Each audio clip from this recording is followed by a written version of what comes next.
काय करावं काय कळत नाही सगळीकडून पॅक पहिलं तर इलेक्शनचं टेन्शन आणि दुसरं तुम्हाला माहिती.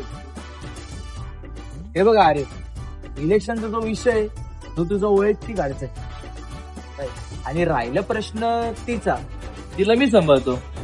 तू सांभाळतो अरे तिचा विषय सांभाळतो. असं बोल ना, असं विषय बोल ना. सांभाळ. बोलायला सोपं जातं रे, पण असतात काही गोष्टी. समजा मी जर उद्या बोलायला गेलो आणि काही वेगळंच घडलं तर बघ निघले, ह्याला म्हणतात fair of rejection. Fair of rejection. Yes. मला अरे असे बरेच रिएक्शन फेस केले. 100 जणांनी.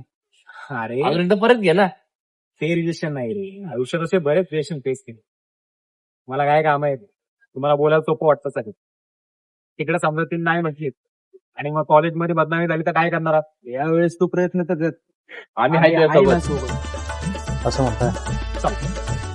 हो, तसं पण ती कॉलेजमध्येच असेल. जाऊ आणि 1 मिनिटात प्रपोज टाकून येऊ तुला. कोण? तीच वैष्णवी. अरे बाबा, आपण प्रपोज करायला नाही चाललो, चहा प्यायला चाललो म्हटलं. चला आज गाडी जरा माहिती नाही का.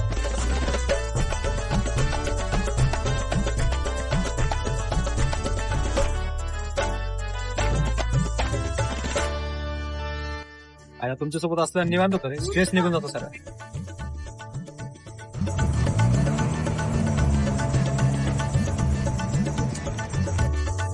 ऐक की अरे, आपल्या कॉलेजमध्ये पोरांनी नवीन विषय सुरू केलाय वाटतं. कॉलेज नावा म्हणून सिरीज काढली. हो का? अरे इलेक्शन संपल्यावर आपण पण एक नवीन हॉरर सिरीज चालू करू आणि त्याचं नाव असेल पुढे बघ.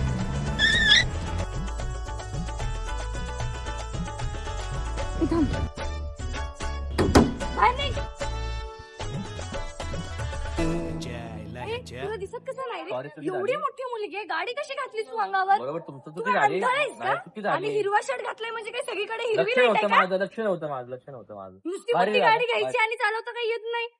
लेडी धुरंधर कोण आहे रे? तू कोण आहेस रे? बोलते तू. आर्यन तू?